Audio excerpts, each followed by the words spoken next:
Man, what's going on? Welcome to HDTV. You're now rocking with your boy. I'm back after I was a week in jail. YouTube jail. Nah, I was on the DZ Report. If y'all not subscribed to my other channel, make sure you are. In case this happened again, you won't lose content. I have a week worth of content over there. They basically kicked me. I'm pissed off, dog. I'm so hot. I'm so mad, dog. Like how they did me. They basically said I used a third party's work or something, and it's like everybody else is doing it. Plus, we were talking through it, but whatever. They basically did their job. They basically did what they've been wanting to do, which is knock my revenue down, which they did. It's damn near lower than hell itself. You got hell, you got Dante's Inferno, then you got HD's revenue. Because that's all they've been doing. And it's been BS.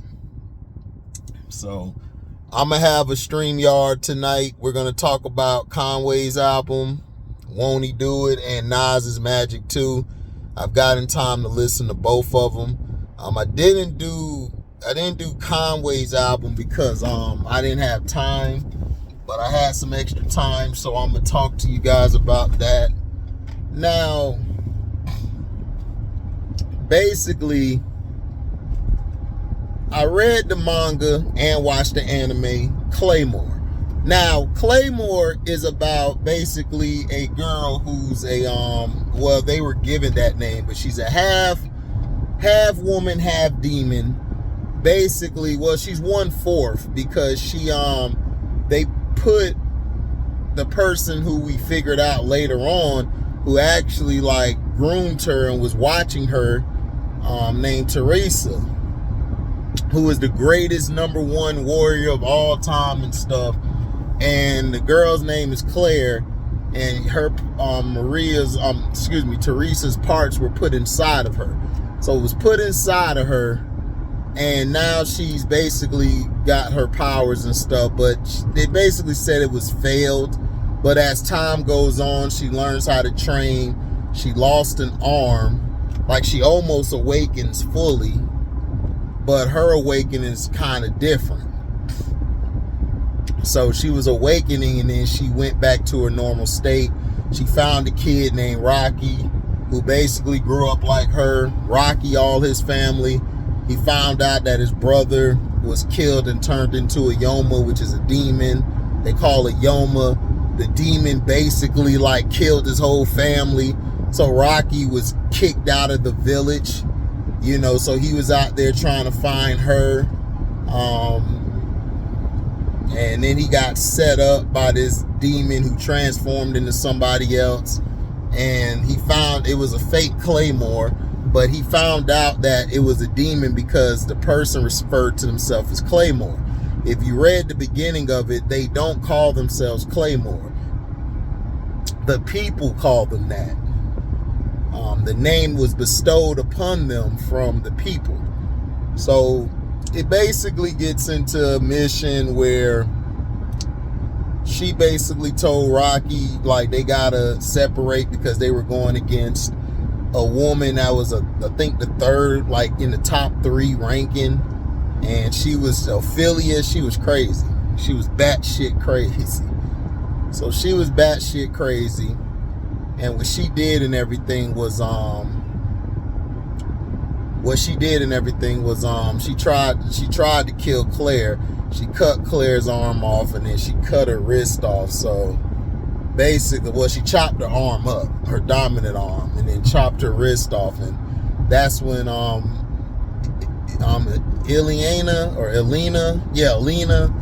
came, who was a part of the extract team, who basically was going to take out Teresa. So basically she came and saved Claire, gave her her arm to learn how to do the wind cutter. Once she learned how to do that, she bumped up a notch. But her number 47 wasn't true, because the one Miria, who was I think a number 5 or something, or number 6 or 8 or something like that in numbers. If you're a single digit number, that means you're probably the strongest warrior. So it goes through the journey. You have basically Teresa, like when she killed these humans because they basically destroyed the village and they hurt Claire.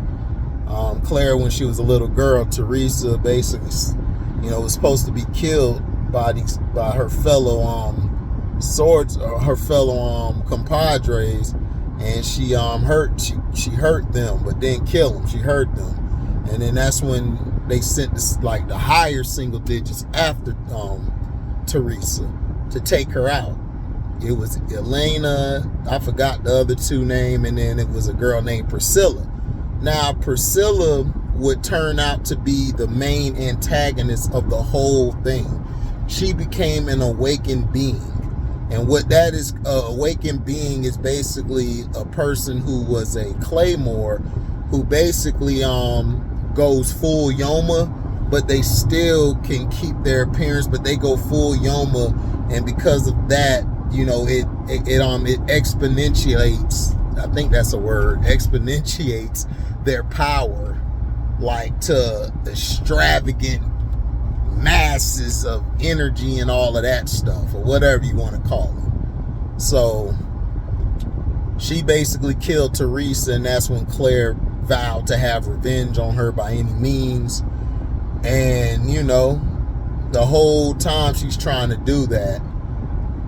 Now, the anime ends off at 26 episodes, which kind of sucks, but I understand why. Because the studio, it's harder to do the animes than the manga, but the manga is a lot better. It gets into the full story. Claire and everything, she goes to this war. They have this war in the north. They're fighting these awakened beings, and they end up hiding their they basically kill the awakened beings. But what they did was, her and the rest of the people who survived, the Neve and all of them, they basically became how do I say it? They basically hid their Yoma, so you can't track them. You can't track them because they hid it, and they basically acted as if they killed themselves. Claire, of course, was being followed by this one girl, this one single digit who she basically protected, brought back to life because she was awakened. And then Claire accidentally stabbed her because she couldn't control her awakened side, where she had to beat this awakened being. Like, it was a male awakenings. The males who awaken, they basically get a aphrodisiac of being awakened. They're very hard to deal with and control. That's why they got the women, because the women were easier to control. But over time, women are very emotional, and they feel, they love hard. So if they are around their compadres, their fellow compadres, and they just don't feel like killing certain ones, so the organization gets kind of upset because they can't control them fully, and if they can't, they take them out. So it's a huge thing in there. They figured out that it's an assimilation, that the island is basically for awakened beings, to test them, to see how they could control them. And it backfired against the organization, because Miria basically went there and just tore everything up. But the thing is that Claire, when she actually, Teresa stopped her from transforming into evil. So what happened is Claire transformed into Teresa, which makes sense because Teresa's parts were put inside of her. So she became stronger than Priscilla, and she was able to defeat Priscilla. Once she beat her, she was crying because she couldn't go with him. But Rocky became bigger than everybody because he was taught by an awakened being how to fight an awakened being. So that's why he fought different. when he fought people. Like his movements were different. They seemed fast because he's used to fighting awakened beings, and that's what Easily, you know, was trying to teach him, his teacher. But Claire and Rocky ended up being together at the end, and she went back to see Alina and give her arm back to Alina and tell Alina, thank you for everything. I came to return this. And it ended, which I loved the ending. Claymore was very underrated. This is, if you're going to do a woman type of movie or anything, they need to watch this, because it was no feminist shit. Wasn't none of that. All it was about was them hunting down Yoma, protecting humans. That was it. There was no feminist acting. No, I could do this on my own. You can't tell me what to do. None of that bullshit. It was actually real. Like, and this is what I'm saying. When you do a movie or write a book or write a manga or write a comic book, you can incorporate an all-female cast. There have been a lot of strong leads. But if you put agenda mixed with it, it's going to be trash. You know, Claymore, I give it like, 3 out of 4 stars. It's some things I would have changed in it. Some stuff I think they could have took out of the manga, but I understand. But it was like 3 out of 4. It was good. Right now I'm reading Gantz. I don't know if y'all ever heard of Gantz, but Gantz go hard. I'm gonna do another video. It's gonna be on Mortal Kombat Snowblind. Oh my gosh, that movie was insane. If you have not seen Mortal Kombat Legends Snowblind, you are under a rock.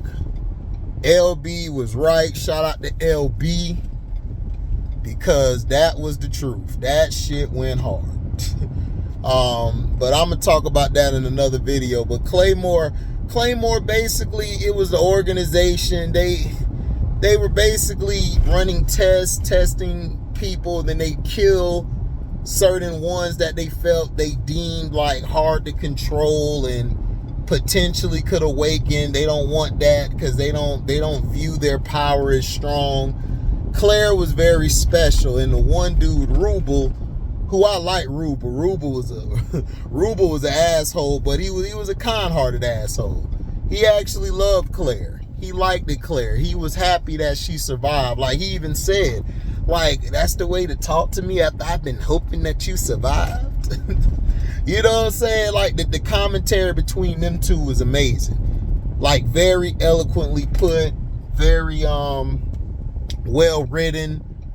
The dialogues were great. The 7 years that when they went to the war and they were gone for 7 years, that was cool how they came back in the all black and their claymores. It was cool.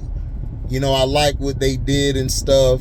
I love the characters, Deneve, Helena.